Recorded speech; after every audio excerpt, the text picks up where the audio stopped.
तर असे लोकल अपघात रोखण्यासाठी म्हणून ऑटोमॅटिक डोअर बसवण्यात येतील अशी माहिती रेल्वेकडून देण्यात आली आहे। मात्र याला काही नेत्यांनी देखील विरोध केलाय। नेमकं त्यांचं काय म्हणणं आहे ते आपण पाहूया। अपघातानंतर प्रवाशांवरच मृत्यूचं खापर फोडून चालणार नाही। प्रवाशांच्या सुरक्षेसाठी आवश्यक त्या उपाययोजना तातडीने राबवाव्यात। मुंब्रा दुर्घटनेनंतर शरद पवारांचं ट्विट। नवीन येणाऱ्या लोकल कोचमध्ये ऑटोमॅटिक दरवाजे बसवणार। सध्याच्या लोकलला सुद्धा ऑटोमॅटिक दरवाजांची सुविधा देणार। मुंब्रा दुर्घटनेनंतर रेल्वे प्रशासनाचा मोठा निर्णय। तर रेल्वे अपघातांना मुंबईतील परप्रांतीयांचे लोंढे कारणीभूत। राज ठाकरे यांची टीका।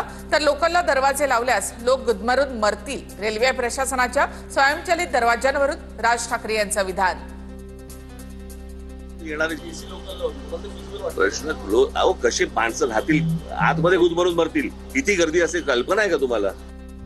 राज ठाकरे दुपारी उठून लोकल अपघाताचा विषय मांडतायत। परप्रांतीयांना दोष न देता सरकारला बोलावं। भारतीय विकास सेनेचे अध्यक्ष सुनील शुक्लांची राज ठाकरे यांच्यावर टीका। तर लोकलने कधीही प्रवास न केलेल्या राज ठाकरे यांनी राजकारण करू नये, शुक्लांचा हल्लाबोल।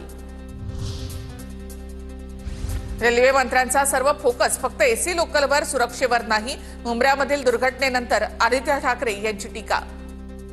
नुकसान भरपाई असेल, कॉम्पेन्सेशन असेल, त्यांच्या परिवाराला द्याल, पण पुढची जी लोक आहेत जे रेलमधून प्रवास करणार आहेत, जी लोकलमधून प्रवास करणार आहेत, सगळं काही फोकस तुमचं एसी ट्रेनवर आहे, इमारतींच्या उद्घाटनावर आहे, पण रेल्वे सेफ्टीवर कोणाचा नक्की लक्ष आहे हे पण प्रश्न विचारणं गरजेचं आहे। प्रशासनाकडून वाहतूक व्यवस्था सुधारण्यासाठी गरज। मुंब्र्यामधील रेल्वे अपघातानंतर मनसेच्या अविनाश जाधव यांची प्रतिक्रिया। मुंबई लोकल अपघाताची चौकशी व्हावी। मृतांच्या नातेवाईकांना लवकरात लवकर मदत मिळावी, अनिल देशमुख यांची मागणी।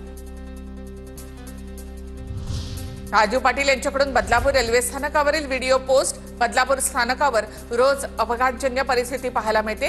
रेल्वे प्लॅटफॉर्मवर केले जाणारे बदल प्रवाशांसाठी डोकेदुखी ठरतायत, पोस्टमध्ये उल्लेख।